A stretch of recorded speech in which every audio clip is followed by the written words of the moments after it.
కావాల్సినంత తాగొచ్చట, కానీ తాగి బండి నడిపితే తాటా తీసుడే. సిటీలో రంగంలోకి 7 ప్లటూన్ల బలగాలు. తాగి బండి నడిపే వారిపై ప్రత్యేక నిఘా. దొరికితే 10,000 ఫైన్, 6 నెలలు జైల్లోనే.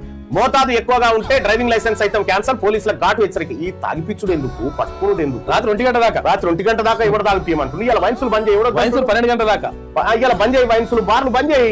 ఏ బాగలేదా? దొంగలు కాదు దొడ్లకి రాదు అన్నట్టుగా తాగురి. మళ్ళీ మీకు పైపులు పెడతాం. ఓ పని చేయరు మరి. లేకపోతే పోలీసు వాహనాలు ఖాళీగానే ఉన్నాయి, బార్ల కాడ వైన్సులు తాగిన కాళ్ళు ఎక్కుతారు, ఇంటికాడ పోయి దించినారు.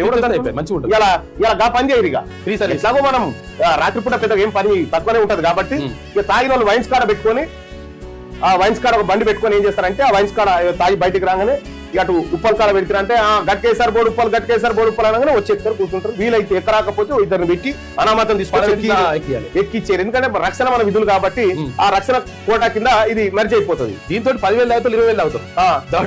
మీ ధైర్యం చూపించి, మీరు ఇచ్చే హిమ్మత్ చూపించి ఆయన ఎక్కువ తక్కువ అయినా కూడా ఇంకా అనుకరాపోయింటే మళ్ళీ అనుకరా.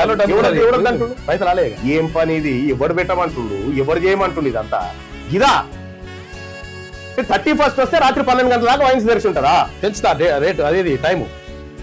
ఒక్కనాడన్నా ఎంఆర్ఓ ఆఫీస్ రాత్రి 8 గంటల దాకా తెలిసిరా మీరు?